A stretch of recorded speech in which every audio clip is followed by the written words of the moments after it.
Chapter 8. The Yogi Complete Breath. The Yogi Complete Breath is the fundamental breath of the entire yogi science of breath, and the student must fully acquaint himself with it and master it perfectly before he can hope to obtain results from the other forms of breath mentioned and given in this book.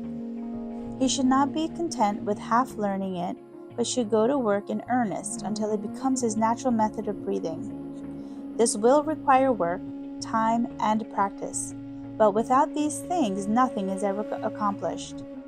There is no royal road to the science of breath, and the student must be prepared to practice and study in earnest if he expects to receive results. The results obtained by a complete mastery of the science of breath are great, and no one who has attained them will willingly go back to the old methods, and he will tell his friends that he considers himself amply prepared for all his work. We say these things now that you may fully understand the necessity and importance of mastering this fundamental method of yogi breathing, instead of passing it by and trying some of the attractive-looking variations given later on in this book. Again, we say to you, start right, and right results will follow. But neglect your foundations and your entire building will topple over sooner or later. Perhaps the better way to teach you how to develop the Yogi Complete Breath would be to give you simple directions regarding the breath itself, and then follow up the same with general remarks concerning it, and then later on giving exercises for developing the chest, muscles, and lungs which have been allowed to remain in an undeveloped condition by imperfect methods of breathing. Right here we wish to say that this complete breath is not a forced or abdominal thing, but to the contrary, it is a going back to first principles, a return to nature. The healthy adult savage and the healthy infant of civilization both breathe in this manner. But civilized man has adapted unnatural methods of living, clothing, etc., and has lost his birthright. And we wish to remind the reader that the complete breath does not necessarily call for the complete filling of the lungs at every inhalation. One may inhale the average amount of air, using the complete breathing method and distributing the air inhaled, be the quantity large or small, to all parts of the lungs. But one should inhale a series of full, complete breaths several times a day, whenever opportunity offers, in order to keep the system in good order and condition. The following simple exercise will give you a clear idea of what the complete breath is. 1. Stand or sit erect. Breathing through the nostrils, inhale steadily, first filling the lower part of the lungs, which is accomplished by bringing into play the diaphragm, which descending exerts a gentle pressure on the abdominal organs, pushing forward the front walls of the abdomen.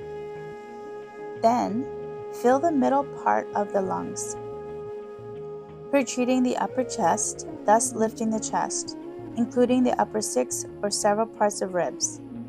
In the final movement, the lower part of the abdomen was slightly drawn in, which movement gives the lungs a support and also helps to fill the highest part of the lungs.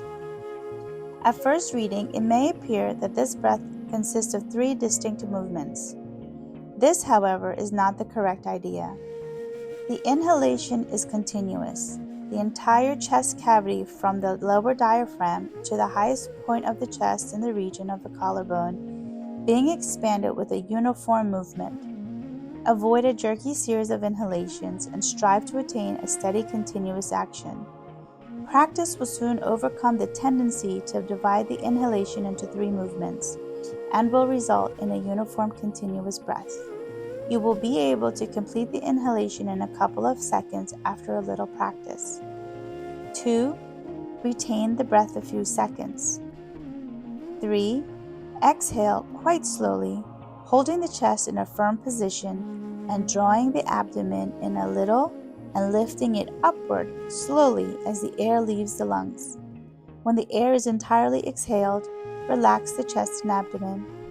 A little practice will render this part of the exercise easy, and the movement once acquired will be afterwards performed almost automatically. It will be seen that by this method of breathing, all parts of the respiratory apparatus is brought into action, and all parts of the lungs, including the most remote air cells, are exercised. The chest cavity is expanded in all directions.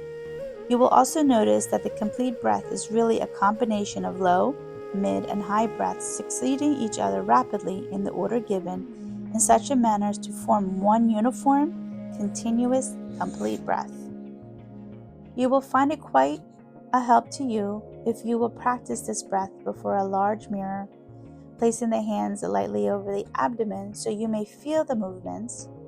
At the end of the inhalation, it is well to occasionally slightly elevate the shoulders, thus raising the collarbone and allowing the air to pass freely into the small upper lobe of the right lung, which place is sometimes the breeding place of tuberculosis.